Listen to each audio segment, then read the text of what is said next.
to episode 29 of Zipline, the official Zipper Interactive podcast. I'm Chris Roper. I'm Jeremy Dunham, and today we're joined by two individuals.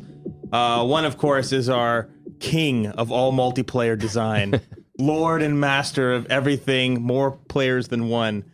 We didn't quite know what to call him, so I'm really embellishing this. Kevin Schmitt. Hello. Hi.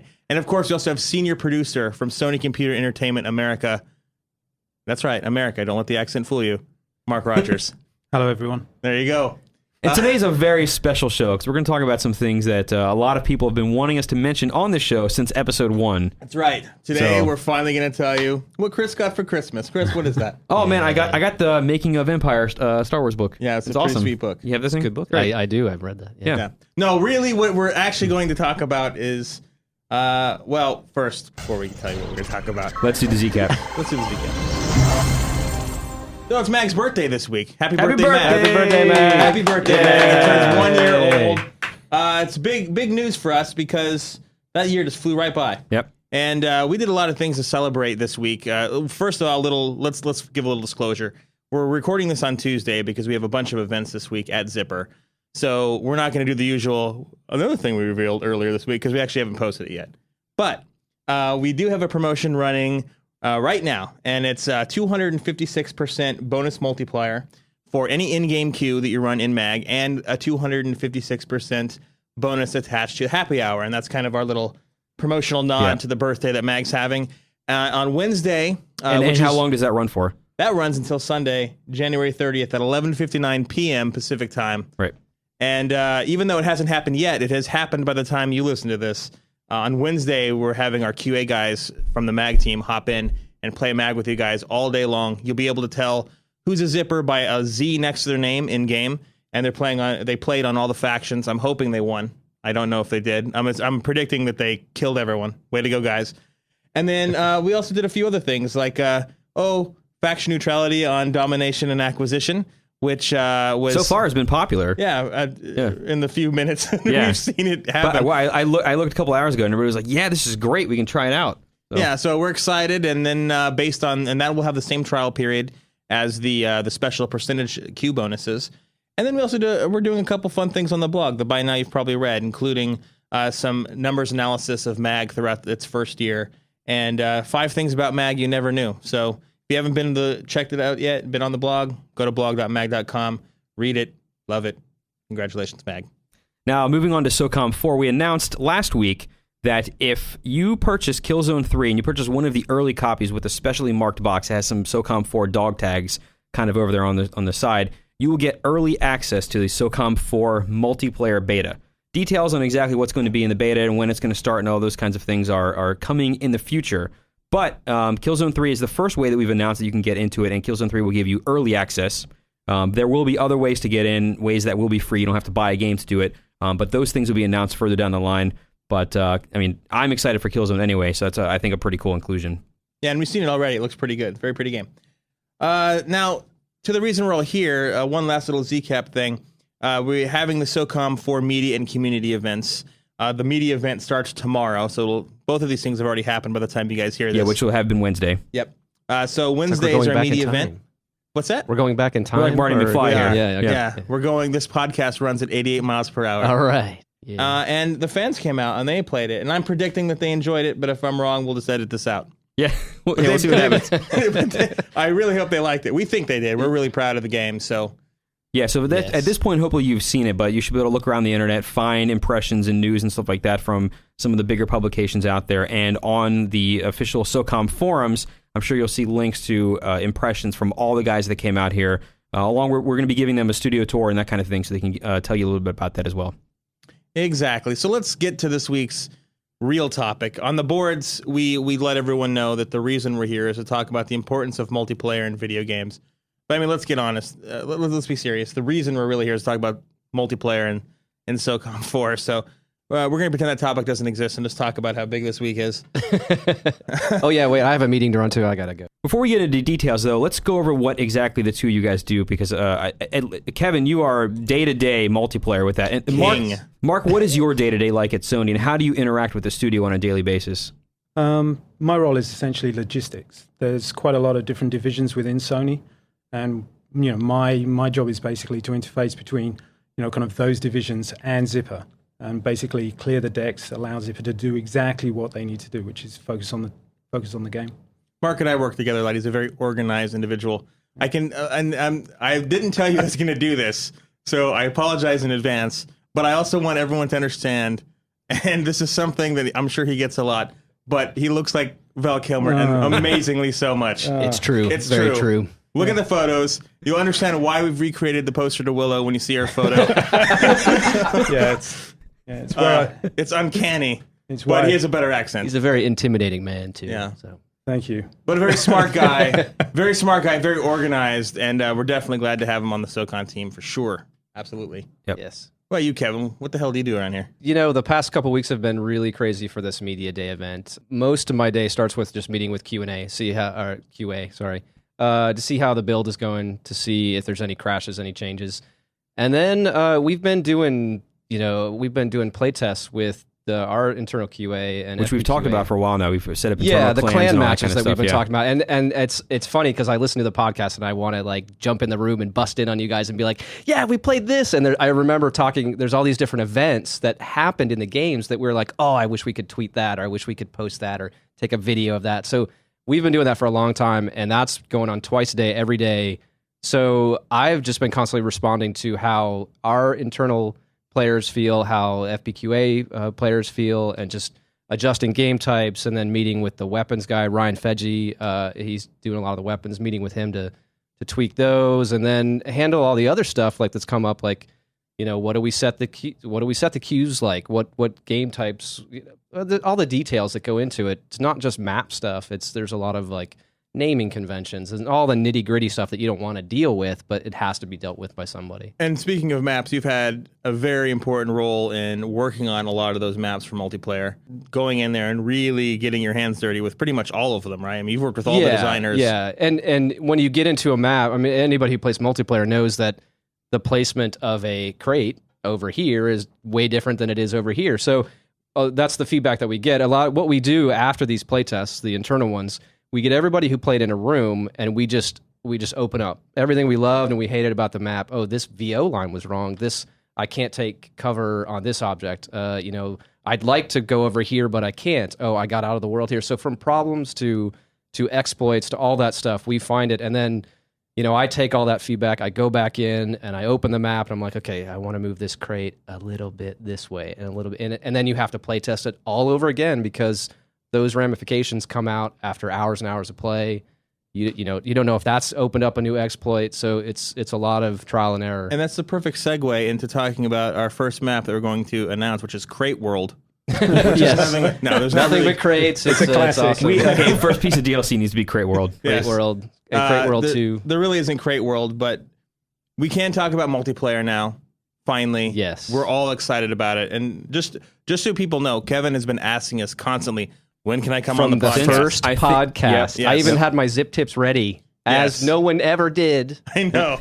And we might ask you again, just okay. since you actually had yours ready, we might go back and revisit all that. All right. Well, yeah, we are traveling through time in this episode, so it's fine. True. That's right. So if you can, give us a very broad overview of what the multiplayer in SOCOM 4 is all about. What did everybody at the Media Day and Community Day learn this week that we are now sharing with the world? Right. Finally, for the first time, no pressure. Yeah. Yeah. So one of the staples that we've always focused on for SOCOM is teamwork. And for me, personally, I love teamwork in multiplayer battles. And we built all the game types from the ground up to incorporate that teamwork and really try to stress that, from communication to merit bonuses you get or helping out a teammate. So that's really the core foundation of everything that we've built. And then you want me to go into details about each individual game type? Hit us up, man. How many modes have you got? Okay, we have 4 standard game modes, and those are Suppression, which is SOCOM staple. Team deathmatch, two teams pit against each other. One of the things that we've done in Suppression also to sort of incorporate that teamwork is include a couple of items, place weapons, and some supply crates in strategic locations. So there's a couple instances where this is, again, something that's evolved out of the playtests. There's a map called Bailout where we have sort of this elevated platform in the middle and these 2 temples. And one thing that's evolved out of that is teams would constantly try to dominate that section. And so we put a couple supply crates to make that easier. So it's kind of morphs into a King of the Hill situation where, when you're playing this. So there's a lot of good dynamic gameplay in there. Emergent, as they would say. Emergent, yes. That's where We also have something with the keyboard. Tell us about that. What's the little keyboard mode? The keyboard? Oh, the keyboard mode, that is uplink. That's SOCOM's take on Capture the Flag, where we have a defending team who has data stations, little keyboards, placed throughout the map, and the attacking team comes in and tries to steal that data and then return it back to their base and upload it to score points, and then that's how they win the match. And then, of course, we have another mode that involves little satellites and bases. Yeah, so that's one of the modes we're showing today at Media Day. Right now, yes, today, tomorrow, sometime yesterday, period of time.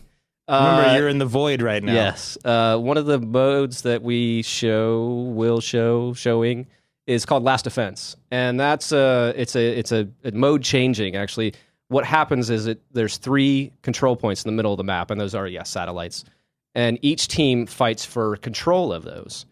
Once one team has taken control of all 3 of those, the attention and focus of the game shifts to they have essentially revealed the enemy's HQ, their base, and so the whole dynamic changes where then all the defenders have to then pull back and stop the attackers from them getting into the base and calling in a airstrike to destroy that base. So that's really fun because there's a lot of push and pull, a lot of tug of war action going on in the middle, and then you can take control of those points, and it's a complete dynamic change, and it's just a focused battle, which is really intense. And before we get into anything else, I think we should point out that we did put up a thread early in the wee hours of the morning on Monday, letting everyone know that we're recording on Tuesday, and to give as many questions as possible stuffed in there. And what we were going to originally do was try to incorporate a lot of those questions into this podcast, but we realized that a lot of people were essentially asking the same core group of questions over and over and over again. And for the first time ever in the history of our podcast, we are very happy to say we're going to answer all of them right now. Yep. So, Again, no pressure. So no pressure. Let's do the first one, the big one, out of the way. Can you play the game with no respawn? Yes, you can. So I mentioned that we have 4 standard game modes. What we're also going to have is... And one of them we're keeping till secret until later. Sorry. On. The for fourth later. one, if you were playing along, the 4th one is my favorite. It's super secret, and yes, we'll go into that later. So along with those 4 standard game types, we have classic versions of those. And classic is for those players who want more of a challenge, and also our hardcore fan base, because those guys, we love those guys, and we want to give them some options too. Classic is a set of rules that we apply that and it disables respawn, it disables cover, Boom. it disables health regeneration, Ow. And gives you a health bar. and gives you a health bar so you can Right. see. It's got the live channel, dead channel, so live players can only talk to other live players. Dead players can only talk. And how do you chat, Kevin? You push D-pad up, to Which talk. is push to talk. Push to talk. Uh-huh.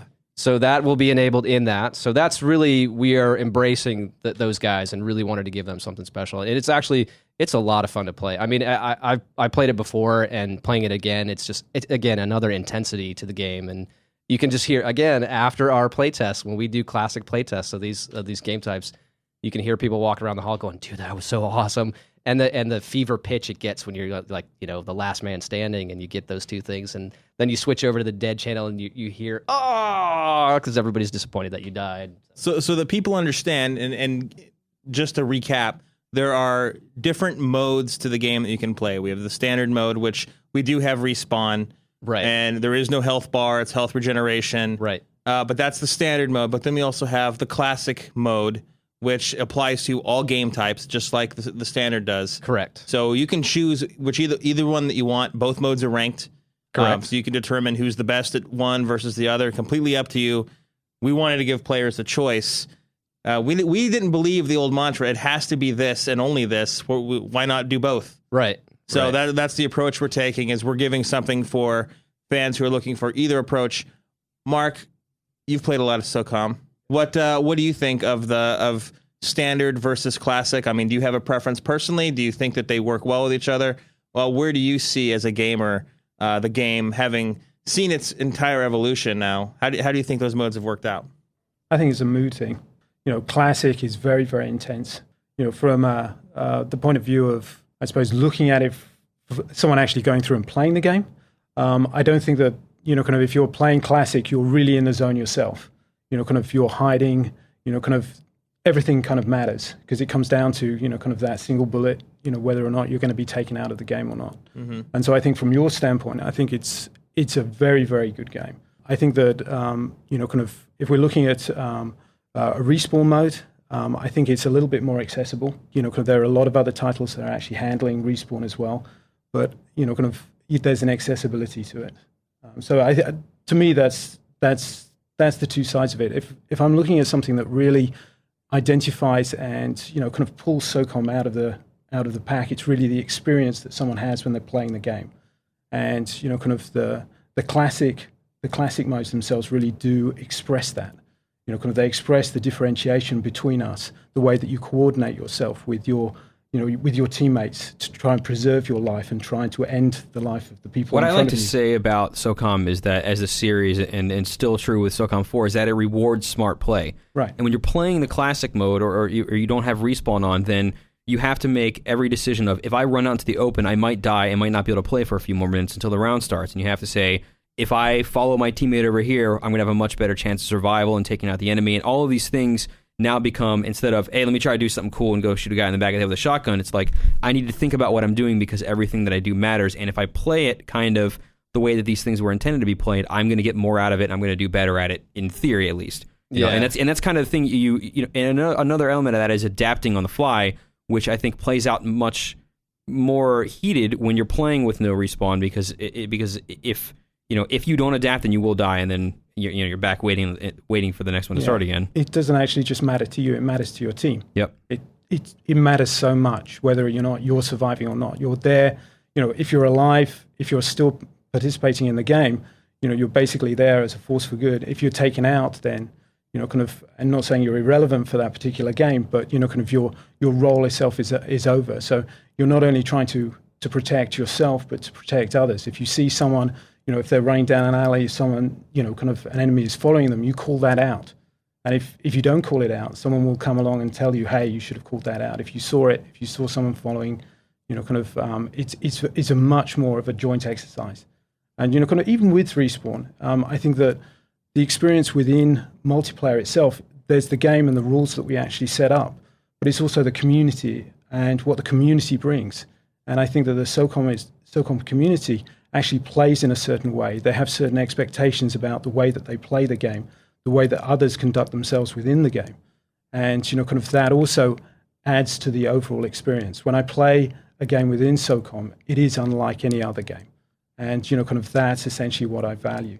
Kind of, and you get that with both modes. Kind of, it's a mood thing for me. Kind of sometimes I'm just in that mood, to make every, decision that I make count absolutely and not have that reason. I just want to interrupt or add something to what Mark said. You have to understand too that being the first to die in a classic mode is just as bad for the attacking team, because that attacker has then exposed himself. Mm-hmm. So you could be the first to die, but you're not wasted, right?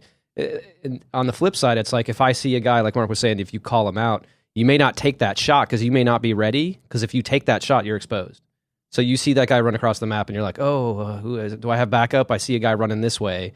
You don't want to just twitch fire, because that exposes you, and your life counts because you only have one of them. Now, we've been talking a lot about how classic mode is kind of, for those guys that are really into the game. And a lot of these guys on the forum stuff have been asking, hey, can we get to, set up our own rooms and play it the way we want? Because this is kind of like, they feel that it's our game. So, Kevin, are we doing anything for these guys who've been with us since day one, really? Yeah. Well, I first want to say it's not just for the hardcore guys. I mean, I think those guys will jump in day one and love it. But I think it's for anybody who wants a different experience. And hopefully everybody can get up to that level. It's a lot of practice, and it's a different way of play that our fans, loyal fans, have known how to play. But with the accessibility that Mark was talking about, I hope everybody gets to experience it, because it is so intense. It's so much fun. So the other question is yes. So we have two queues. We have the standard queue, the classic queue, and we have a third queue called the custom queue. With mags great network architecture, it enabled us to set up these servers in such a way that we have control over what's, I should say, more dynamic. Of course, we have more dynamic control over what happens in these queues. And so we'll ship with custom ranked games, which would be variations of what the standard and classic might be. Not to get into too much detail, we can do weapon restrictions. We can do. So you could do shotgun only match or something. Shotgun only. Gear restrictions. Right. No ranged explosives. Excuse me. So we can do. There's a whole bunch of different. I could list off like the 30 different options we have. But it basically, what that means is we can create custom experiences based off what we already have, and then what that allows us is, when we have the time and the whether you guys help out or not on this. Thanks. Whether or not you guys are lazy. Whether you guys do your job or not, is we can engage the community and get ideas to populate those servers, so those playlists that we have. So we can get input and say, like, you know what, that Last Defense's game mode is awesome, but what if we only had one respawn and it was you had a 30-second wave between it or whatever. But the idea is that we're going to set up custom games that we think would make sense for the fans given the time frame or the season or the event that we might be holding, right? Coupled with occasional opportunities for the community to directly tell us exactly what they want through whatever means we might use, like polls and things like that. And so there's any number of ways that we can influence how that's going to happen. Yeah. And in fact, the guys that are coming to our event, or if you're listening to this after the event, which everyone is, maybe you're who here came now. to our event, who just left. You're actually in the other room, but listening to this as well, it's blowing your mind. The winner of a little tournament we had determined a day one rule set that we're having for those custom rules. So right. That's a pretty cool prize, we thought. Yeah. Yep. So to kind of put it point blank, this is basically SOCOM 4's version of UCRRs. It's more like a suggested ranked room, but these are all ranked rooms. Yes. And basically it says, we look out there and we say, what would be cool for now? Or what do you guys want? Or, hey, somebody had this idea, let's try this out. And we put it in there and they're all ranked. You can play through them. And but they're controlled on our end so that we don't have people kind of padding their stats with stuff that they shouldn't be. Right, because we have a bunch of guys in QA who are like, man, it'd be awesome to play this game type with these settings. And I'm like, that's a really good idea. I wish there was a way to do that. And we have an awesome networking team. I mean, those guys, you say I'm the king of multiplayer, but it really is a team effort. And the guys... Viceroy? I'm the Viceroy. I'm the Duke. But the team that's working on this they respond... I'm surprised they haven't shot me yet, because the constant changes that I come out to at last minute, I'm always bugging them to change this, and like, we have no time left, and so they're always responsive. And this whole idea of I wish we could change this a little bit. It sort of started out as a joke, and then we're like, actually, you know what, we have the power to do this. Let's totally feature this. Like, let's make this into a thing. So we were really excited about that. And just to be clear, so everyone understands, we're not going to allow people to create their own custom ranked room like the old days. Correct. They can still create their own custom games. They're just not ranked. And correct me if I'm wrong, but the thought behind that is we didn't want any one person determining what the ranking should be over somebody else. The idea was as a community to come together and decide. Yeah. If we do offer those, those community outreach things about ideas for those rooms, it's really... I know we have a great community, and those guys will tell us what they want to play, and I'm sure a lot of them have similar ideas, and we'll just use that as our guide. Yeah, and I think that creates a much more level playing field for people, because I understand the need for UCRRs, but at the same time, I always felt that it was a little bit too skewed towards one guy's personal preference. And if you can essentially stack the deck in your favor every time you want to rank up, I think that's not necessarily reflective of actually who is the best player out there. Right. But at least under this setup, you can have something that reflects the general opinion of the community that's influencing that. The other thing, too, is we can get this out in front of everybody. So if you have one guy who creates whatever it would be, this the greatest ultimate game combination planning of all a time thing, but it's only him and his buddies that play, or whoever randomly happens to get into his lobby, right? Now, with the setup now, is we can say, hey, everybody's kind of hinting at this thing, let's try it out, and then it's awesome. and then anybody that jumps into the game just says, I'll try the custom queue, and then they try, and everybody has fun because it's this brand new thing. And it also allows us to experiment, right? Right, Or definitely. kind of change things. So if we're playing and everybody's like, man, it takes too many shots to kill somebody, or, we don't like the way that this weapon works, we wish this was featured more, or whatever it would be, we can go and play with some stuff and kind of say, hey, you guys are right, we can flip the switch right now in the custom room, and then, so it gives us more flexibility in terms of adapting it to what the community would like to see. And we track all the play. We know how many people are playing, so we can look at if this is a popular queue or not. And oh man, there's this thing's crowded all the time. Well, let's make a second version of this. So and vice versa. If one isn't too popular, going back to that guy with a 1 out of 16 players, sitting in a room by himself, it's like we want to bring the community together more. It is a great community, like Mark said, and it's I think it's a more mature, more engaged community, and we want to bring those guys together as much as we can. Mark, you were just referenced. Tell us. Segue. Tell us. Another question that came up constantly, and again, we're not attributing these questions to any one forum goer because we've seen the same consistent list For months and months. and Yeah. and in the post that we put up earlier this week. So the community at large wants to know, how many maps can we expect to see in SOCOM on launch day? And give us a full skinny. What can we expect? There's actually 9 maps, plus pre-order map as well. Which is abandoned. Which is abandoned, yes. Is it just shoved over from the PS2 game? Did we just rip it out with our beating hands, Temple of Doom style, and just put it in there? Absolutely. I guess hands don't beat. I guess the heart in the hands beat. Yes. No, it's not. It's rebuilt from the ground up. And so, there's a lot of work that actually goes into the maps. The map itself was created by Zipper. It was, originally, and now it's been recrafted by Zippers. But it's, kind of as far as the environment, bringing it up to, kind of today's standard, today's production value, all of that has been done. Looks great. And it does look great. One of the guys who works here, actually, we showed it to him, and he looked at it, and he's like, it's like an old friend. Like, I came back to it after years, and it's been overgrown, and the jungle's taken over, and it's matured, and we need to buy his friend a razor. Yes.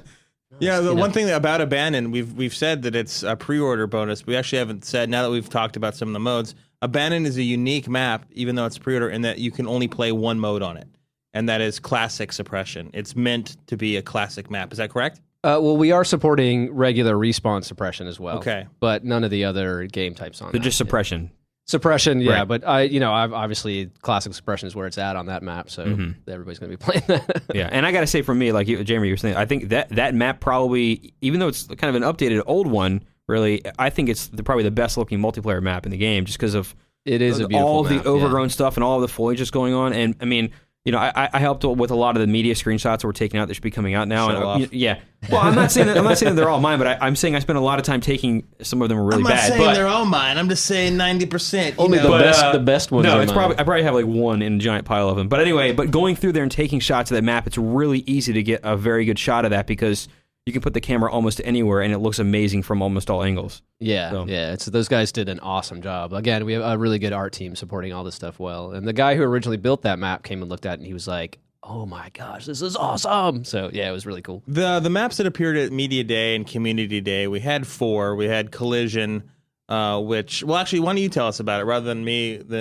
list them? Go for it. I mean, you've been the one that has been in the trenches. Yes. Collision is a small map. And, well, I should start by saying one of the things that we've done with the maps is we have a wide variety of locations. We have Collision is like a scrapyard, and it's a very CQB style map. And that promotes, with the different styles of maps, it promotes the different roles that people like to play in SOCOM. So that's really for a CQB kind of player. A sniper could operate in there, but then we have other maps that are longer distances that are really built for sniper support. And so, yeah, okay, let's go back to Collision is the smaller junkyard map. It's a great, really intense fight. It's the stacks of broken cars and stuff. And it's really intense. It's a good map.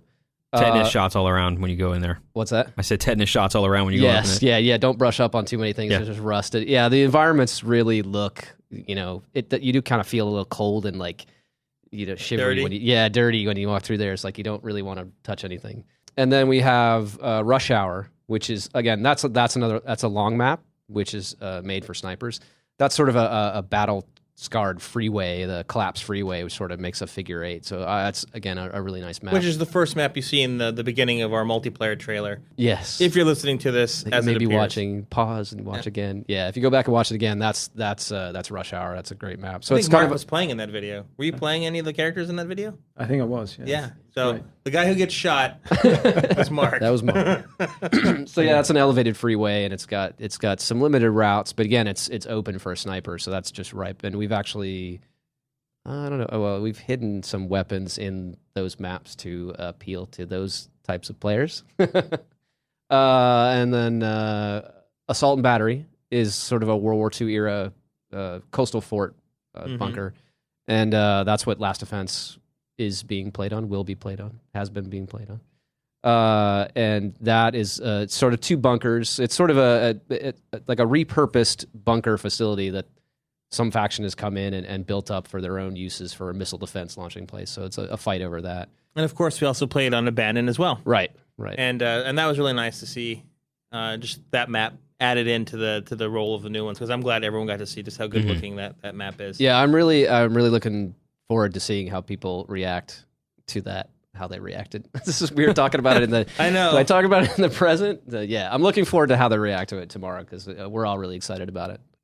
Well, we're getting a little short on time here because we have a very busy week to go on. But is there anything else that you wanted to throw in here about the multiplayer that maybe people didn't know about it, or any kind of... I have the perfect way to do this. I was actually thinking about this. Let's do rapid fire questions. Yes. They come from the community, and you just answer them as quickly as we can. Okay. And Mark, feel free to drop in at any time. Yeah, okay. Okay, go. Okay, you ready? Okay, first question. Quickly, how does the weapon upgrade system work? Oh, it's a mod-based system. You And want a the longer more- answer? the more you use it, The more you use it, the more experience you gain on a particular weapon, and that mods it up. how do you unlock multiplayer skins? You rank up. Rank in up addition... Oh, wait, go ahead. What? Only one question. multiplayer in just multiplayer mode or single player mode? I'll unlock all. Well, you unlock some characters by playing through the single player campaign, and some through co-op. Ooh, but we'll Because talk we about could say that later. Drop spoiler.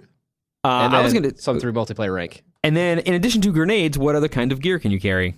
We could carry flashbangs, PE4 charges, gas grenades, Smoke grenades? claymores, smoke, PMN mines, and rocket launchers, and I think that's it.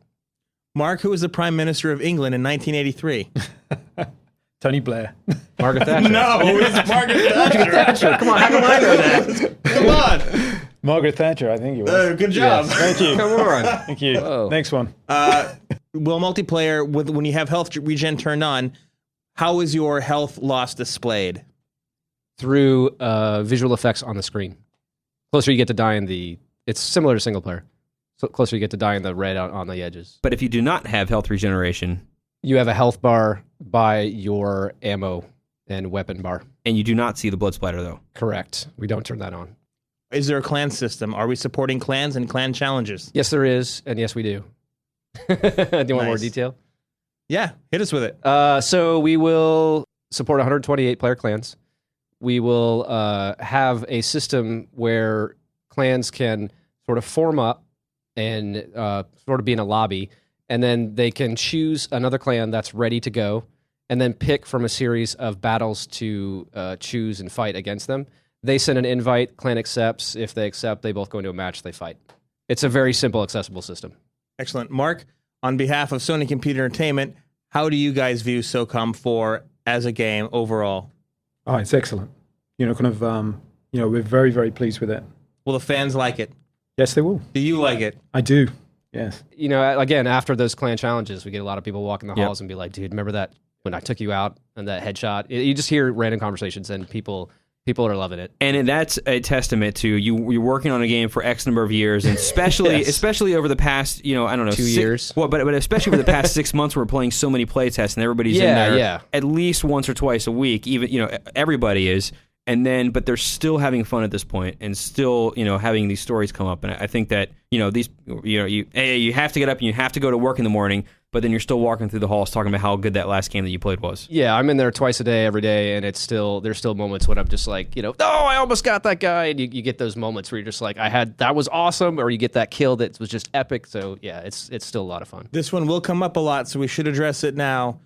We've been very positive, but just so people know, are you an unlockable character in the game?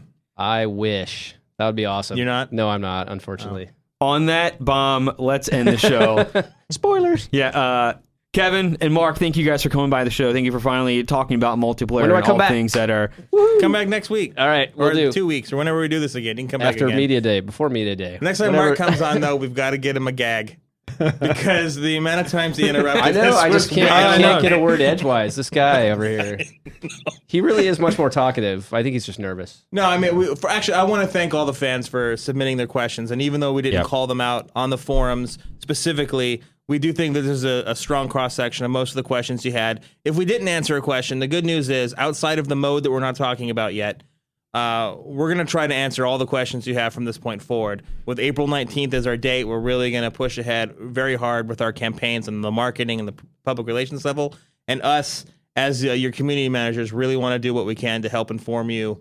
So you just let us know on the forums. We're going to definitely try to keep you informed as much as possible. That said, we still do have a couple surprises in store before the game comes out. So, and that's cool. Yeah. But just remember, a lot of these recurring questions, if we didn't answer it today, we will ask probably... Mark. Yeah. He'll tell you. Look at him. Look at him go. He's talking up a His email address is Mark. Okay. Anyway, thank you guys for coming on the show. We got to get out here and get ready for these events over the next couple of days. We actually have to go make sure the event is set up. Yeah, I have to go check that the build is working. Yeah. Right. Make so sure we can that actually we play can get into a something. game. So yeah, what here. is everyone going to do? This is actually, I think, interesting. Even though you're listening to this in the future, we're in the past right now. What are you going to go do right now, Kevin? I have to run off and make sure that The game what we're works. showing, in essence, yes, the game works. To make sure that all the maps that we're showing tomorrow are good to go. And what are you doing, Mark? I'm answering emails. Sweet. Sweet. It's my Let's life. trade. Not work emails. It's like Omaha Steaks and stuff. Oh, yes. Yeah. That's it. Yeah. And then you're flying off. You're hopping on a plane to represent Sony and Zipper overseas to kind of celebrate the whole the revelation that SOCOM is coming out on April 19th. He has such a hard job flying know. overseas. It's a European press event. Yeah. Yeah. Chris, what are you doing? I am going to be editing the show, and then after that, probably attending a bunch of more meetings, and we're going over presentations that I'll be giving at the meetings, and then there is probably more editing show, and then probably some more last-second screenshots we have to take, probably thanks to Mark. And then, You're welcome. And then when the show starts, we're going to be walking around, we're going to be taking pictures, we're going to be interviewing people and talking to them briefly, and kind of, just interacting with the community and the media members that come out here, and so just doing a lot of schmoozing and using that time to relax from not having to answer emails for a couple hours, because that would be nice. I'm doing pretty much what Chris said, just helping him out with it. Yeah, and on top of that, I'm going over our last minute presentation for sure to make sure it's concise and interesting with Travis, lead designer. You guys know him well. And I'm making sure that this event is actually pulled off in conjunction with our marketing and PR departments. Yeah, if this thing falls apart, we're just not going to post the show because it's going to. Yeah. So hopefully it all We'll goes edit all that as planned. stuff out. But the setup looks cool. They look the what they got going in there looks pretty cool. Yeah, it looks. I think when we send the pictures out, people will really like what they see. It looks like you're the inside of a cool little military style tent. So headquarters or something. yeah, and we've got about 18 kiosks in there with multiplayer. And we even showed single player. We didn't touch on it, but we had a brand new level that no one had seen in there before. It's Onslaught. It's in the second half of the game. It's pretty cool. Oh, hey, wait! One other thing before we end the show. One This thing that is we the most finally did. organized podcast of all time. But there's a lot of one more information creeping out through the thing. We finally have brain hurts. officially said yes, we are supporting 3D in SOCOM 4. Yes. Yes. All right, now let's end the show. I thought we that will was see about you guys multiplayer. in. That wasn't We're about supporting multiplayer. it in a new way. One more about multiplayer. Come on. Give me something else. Yeah, what is it? I don't know. You Give want me another know. quick question? Sure. You sure? Come on. What Biggest map in multiplayer. What is it, and what's the setting? Von Heinz Express, Mm-hmm. made by CJ Heine, Mm-hmm. as SOCOM fans will know. Awesome, sprawling map. Because he's a sniper, it's sniper friendly. The guy loves to snipe, and he's awesome at it. And it's a beautiful looking map. What kind of setting is it? It's like there's a train it's like a sort of a coastal valley kind of thing. There's sort of landmark it. So there's a beachfront on one side with a landing craft, and there's a train that runs through the middle, and then sort of a valley with some bunkers on one side. But it's a really great, really sprawling map, and Smallest map. smallest map. I believe that would be Outpost. which is a nighttime map. Another CQB. Nighttime map. More news. All right, let's end the show. We'll see you guys in 2 weeks. All right, bye. Thanks. Thank you.